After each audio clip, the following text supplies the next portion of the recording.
Lovely to see you guys. Was a great time at the AFME Optic Conference a couple of weeks back, I heard. It's good to have you guys in the same room again.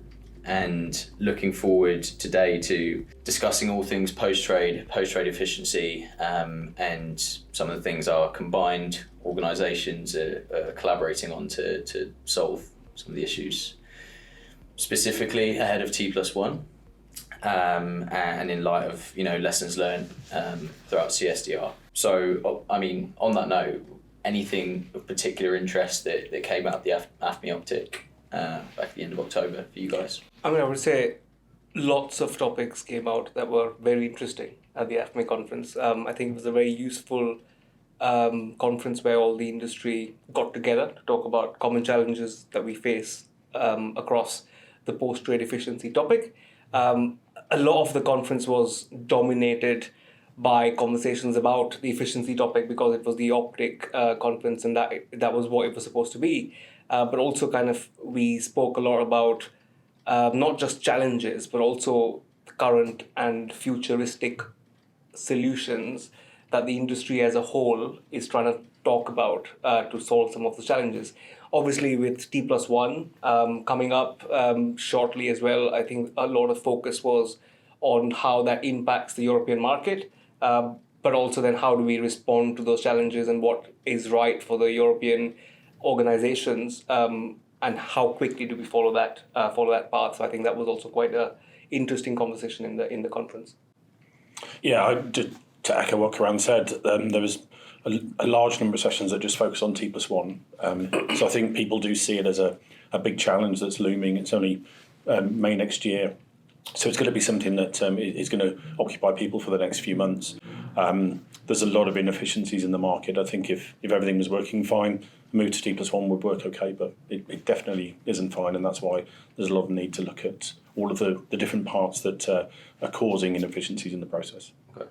Thanks, Bill. And Paul, so we know T+1 is coming live in the US in May next year. What implications is that going to have on the... Yeah, so I think originally there was a sort of slight misconception or possibly even a slight malaise in Europe and outside of North America about this change. And I think that one of the things I got from the Optic conference was that Europe certainly has woken up to the fact that it needs to get its house in order, because it's obviously the T+1 change in North America. Not forgetting it's the Canadian and Mexican markets as well as the US, moving to that in May.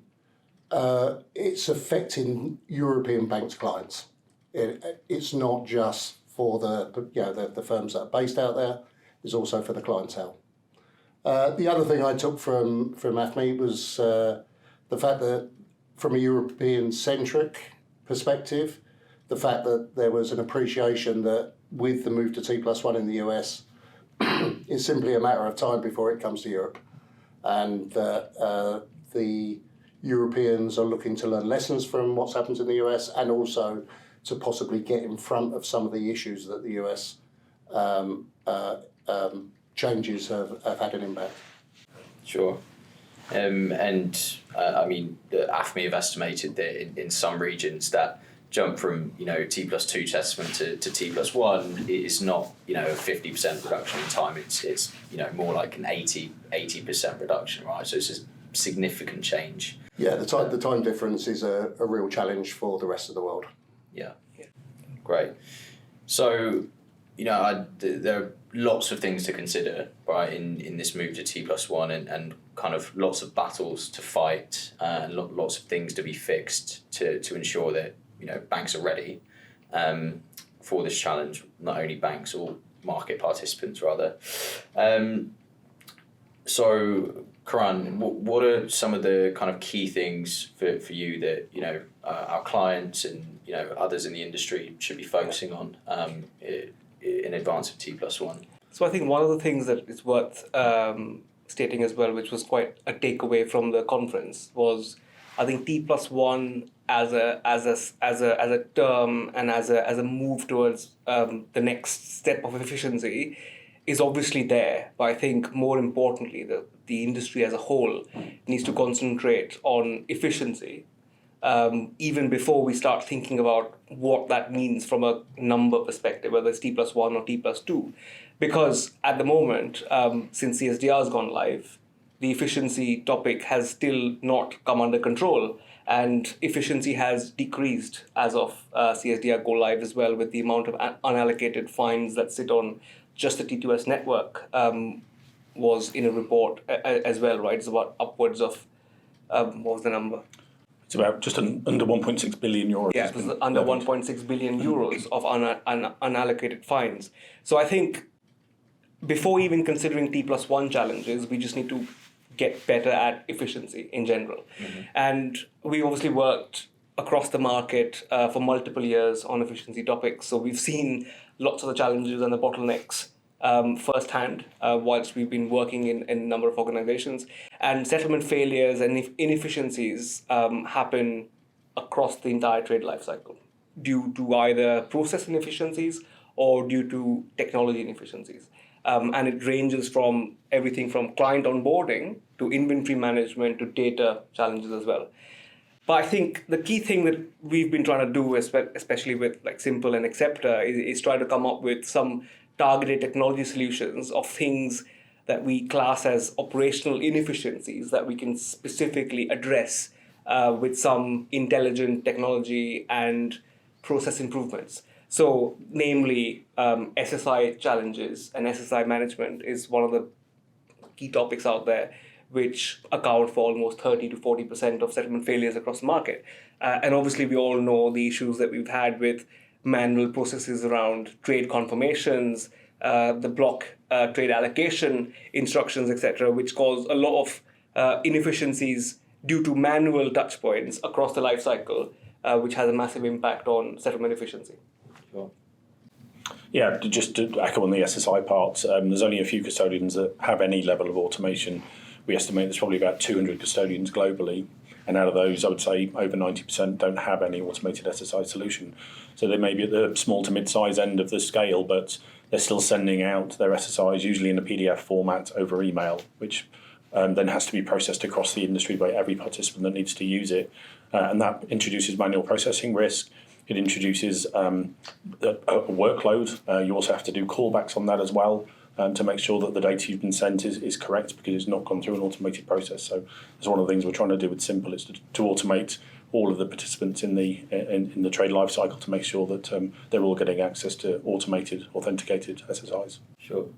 Makes sense. And we'll definitely touch more on Simple and your offering a little bit later. But coming back to manual processes as a whole, I mean, I guess, Paul, in your experience, how prevalent in 2023 are manual processes, and what's the impact of maybe organisational silos? Yeah, so one of the most difficult things that I think has been a challenge for many of the Tier 1, Tier 2, Tier 3, and to a certain extent the buy-side firms over the last sort of 20 years have been various sort of attempts to address an increase in trade volume, driven either from slightly more sophisticated trading tools. That's both systems for trading and the products themselves have become more sophisticated, more complex, and more tailored. Whereas the back office investment hasn't been quite so much, right. And often, where back office and middle office services are seen as a cost to the trading side, a lot of that investment has gone into reduction of costs, which have meant outsourcing to a certain extent. But often some of those processes have been outsourced without any form of efficiency being applied to them prior, and often where I would say at the moment firms are getting better at having a more overall operational view.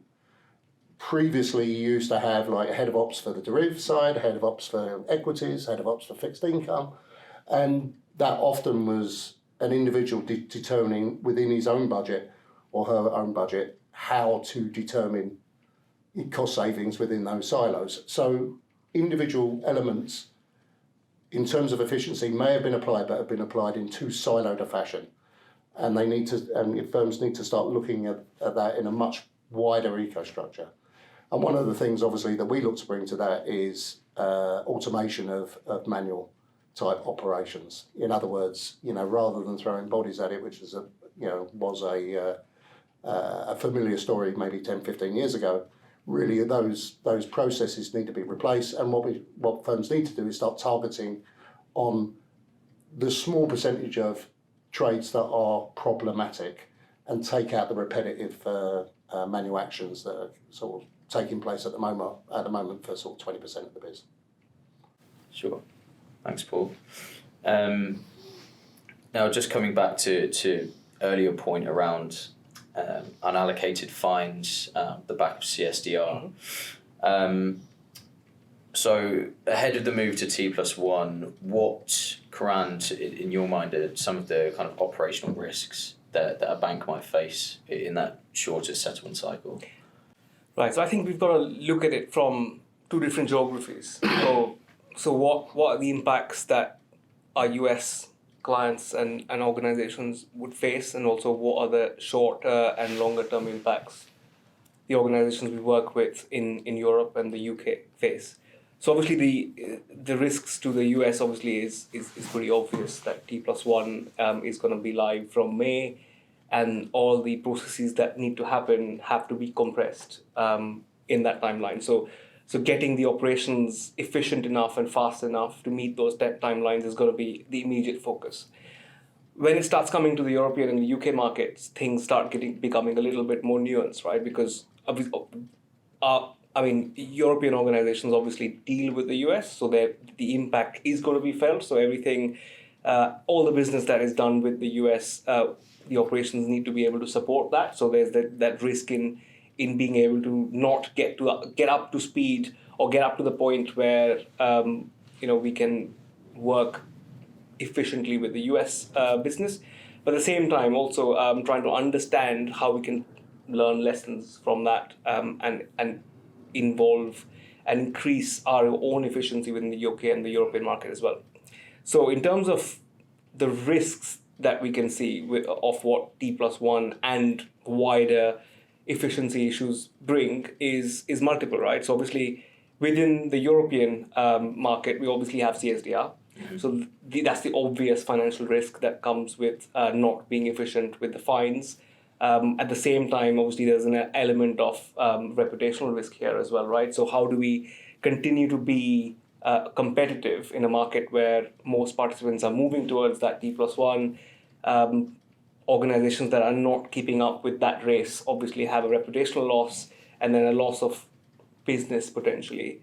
And people start losing the right to do business in the market. So I think it's a combination of reputational, financial risk as well, but also the risk within the organizations about retaining talent. From my perspective, lesser efficient organizations will start losing talent to organizations that are doing better in that sphere, because people want to have a better work experience. That's a really interesting take. Thanks, Karan. So it seems to me like one of the overarching problems in the industry and potentially one of the blockers that is widely seen of us getting to this golden state of straight through processing and from an efficiency perspective is data, right? And data coming in multiple formats, whether that be semi-structured or completely unstructured. So Paul, I guess in your experience, why is semi-structured and unstructured data so common still in 2023? Yeah. And how do we get over that problem? Yeah, so it's a good question. I do think the industry generally has made very good strides in terms of normalising a lot of the data. And that goes down to large organisations talking to each other, being a little bit more or less competitive on the common type practices that they use. There have been a number of utilities that have been employed that allow organisations to talk to each other in similar formats. The dispute resolution piece, I think, has improved hugely. But the problem is that not all of the market is as sophisticated as some of these big guys that can afford to subscribe to the utilities that can be part and parcel of that infrastructure. So what happens is that you have organisations that are even smaller banks or smaller broker dealers or buy-side firms that also have clients that are communicating in different ways, right? You know, in whether it's email, whether it's Excel sheets embedded in emails, whether it's, you know, instructions embedded within PDFs, as Bill's already alluded to within the SSI sharing. So solving for that unstructured data is a problem. It may only affect maybe, let's say, 20% of the communications that are knocking around the industry, but 20% is a lot of work to be done.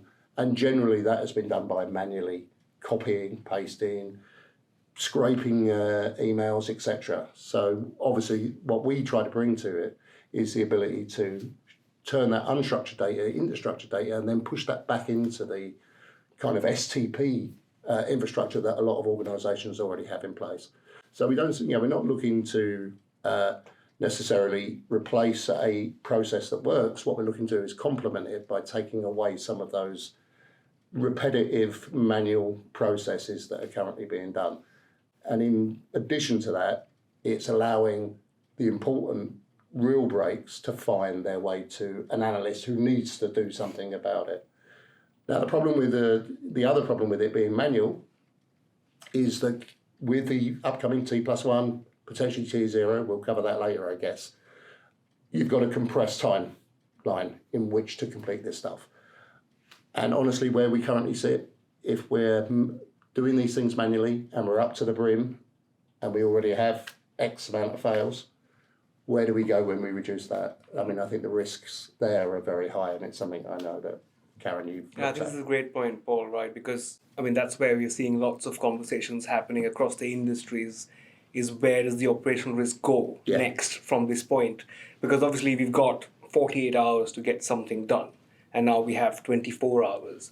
Obviously the operational risk increases, right? And that kind of like is giving organizations the next lever to push the automation angle, or to try and get more process efficiencies included in their kind of like ongoing conversations and their current processes, right? So because if we don't get better, we will not be able to meet the demands of the new challenges that are coming up. Yeah, great. But interestingly, we at Accepta were working with some people who were looking at the move to T+1 globally, not just in isolation in the US or in Europe or specifically in APAC.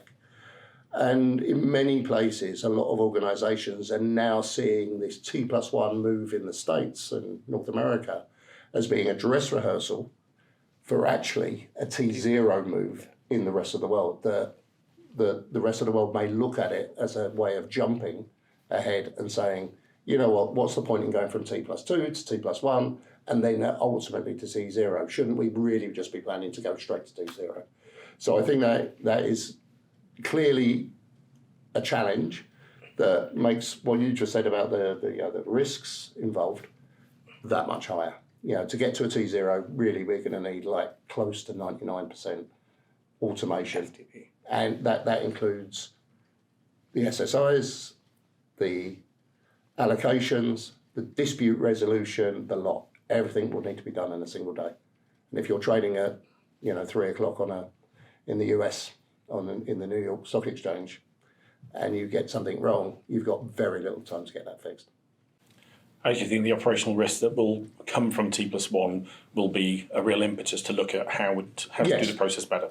If T+1 does cause a large amount of issues, then it'll be, well, how can we do this differently? Yes. And that could be T1, it could be T0, but how do we do this in a better way? And I think that's something that the industry really needs to start looking at. I agree with that.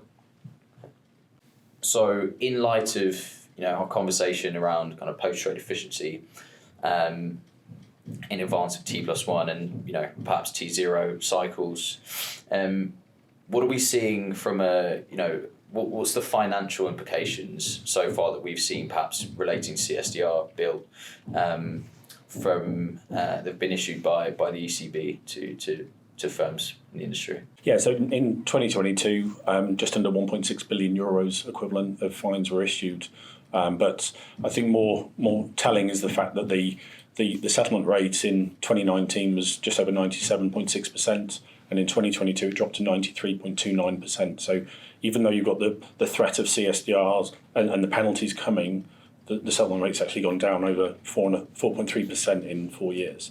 So people haven't got ready for it. They're having these issues, and I think that's one of the things that as we as Europeans start to look at what we do with T+1.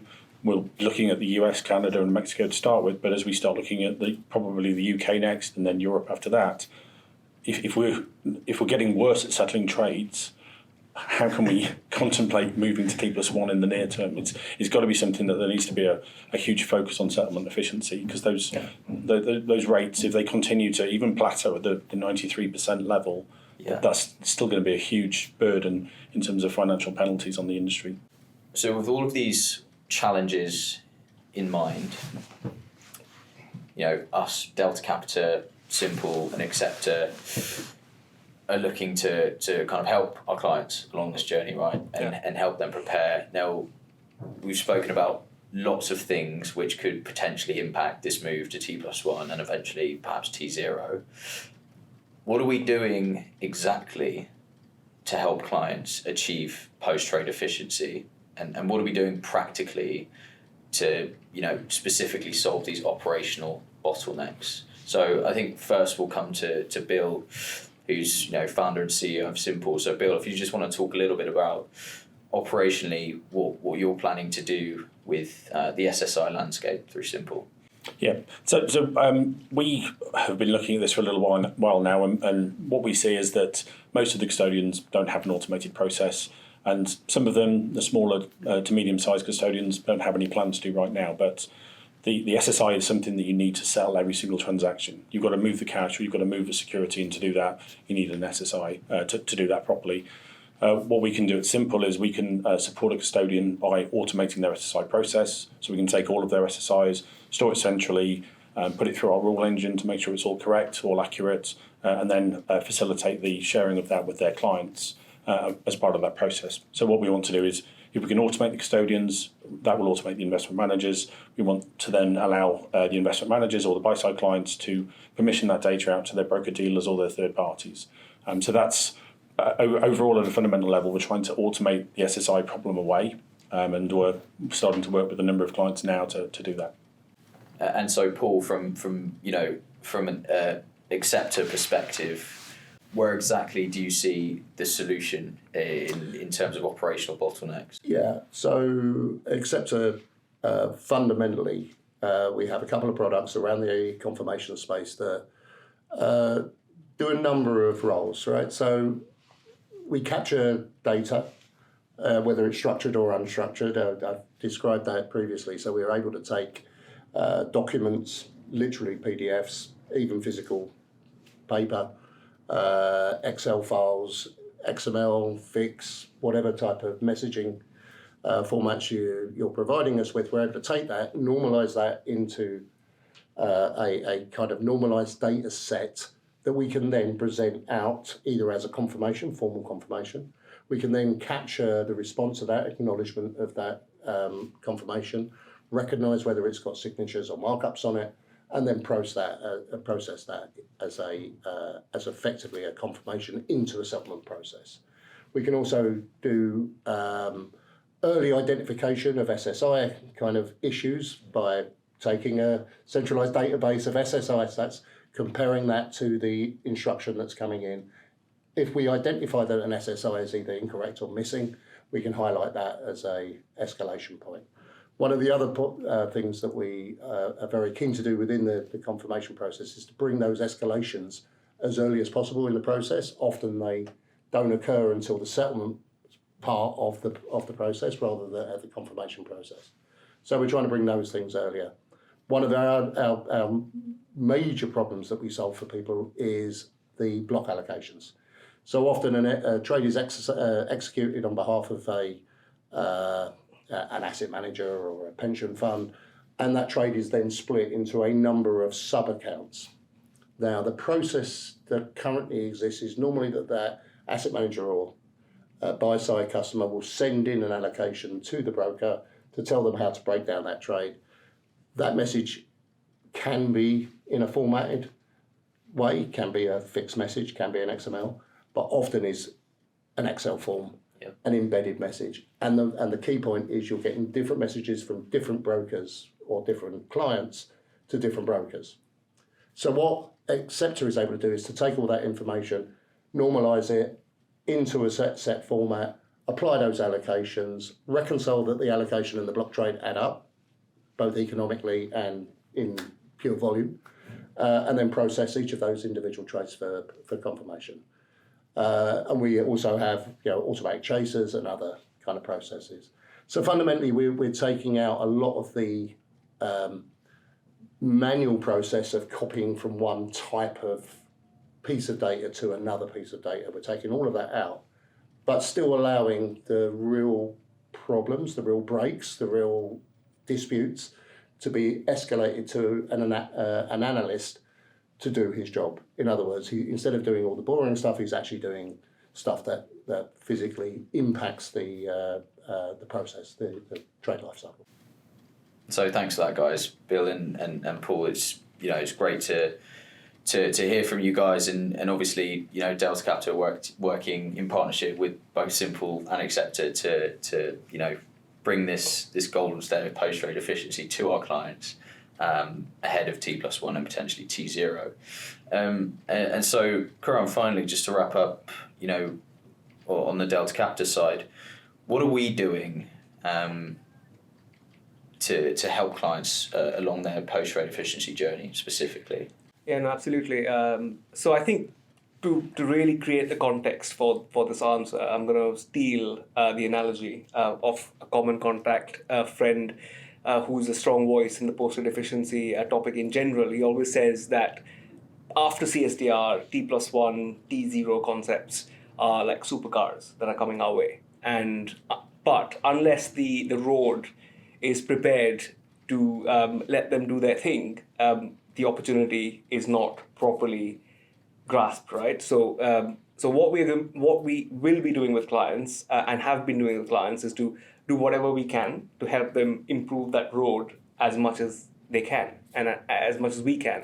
And we do that through a number of ways, right? So either through the expertise that we've got in-house on post-trade processes, so helping clients understand how they can get their processes better and improve it as much as possible within across the life cycle, whether it be from client onboarding to trade confirmations to SSI management, to all the processes in the middle, including inventory management, so we can help with the process side of things. But also of late, we've started starting to work with clients to understand how we can help them adopt new innovative solutions that currently exist in the market as well. So working with obviously Bill and Simple and Acceptor and Paul to really help clients identify which technology solutions are right for them and how they can best adopt and really derive the value and realize the value of what these solutions have to offer and really reap the benefits. But also at the same time, as you know, we are also developing our MAC distributed ledger solutions, which also looking at futuristic technology solutions out there where we can even help clients reap the benefits of DLT technologies and blockchain technologies within the whole post-trade topic. So I think the spectrum of how we are hoping to help clients is quite vast, right? From what we do today to what we want to do with clients in the near future, but also future-looking and forward-looking. Great. Thanks, Karan.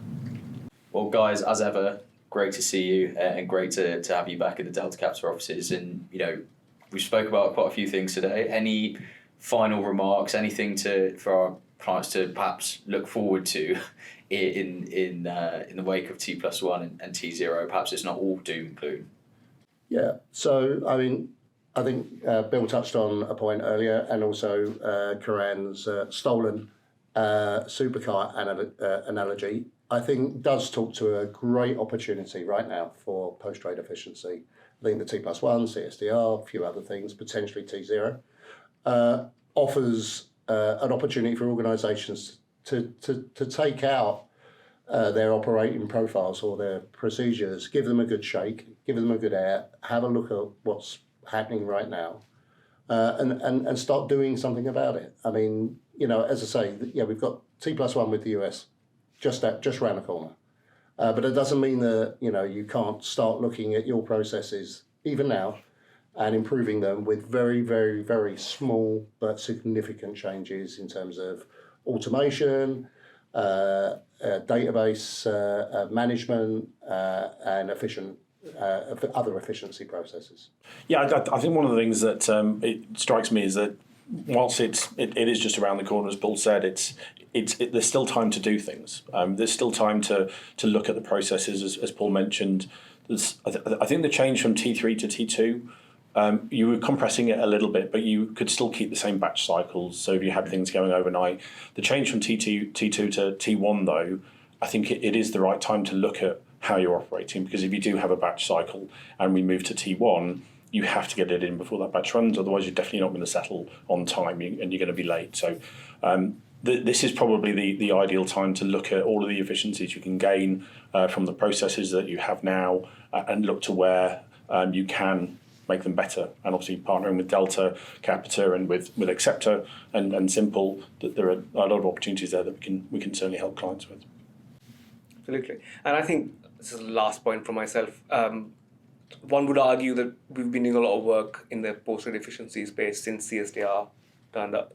But I think now, from my perspective, I think the journey is really starting now, because all of this time, obviously we've done lots of work, but it also took a long time to get the industry in general more aware of the efficiency challenges at hand across the organizational levels. I think that penny has dropped now. I think there's a clear awareness and appreciation of the issues that are currently are within our industry, and there's a genuine will to solve some of these challenges that we face and opportunities that we've got coming in. So from my perspective, I think, as we all said, this is a good time to start, and it's a great opportunity. And then we are just we're really excited to do work in this space across the market, and obviously with our partners, Simple and Acceptor. Thank you very much, guys. Thank you, Connor. Thanks, Connor.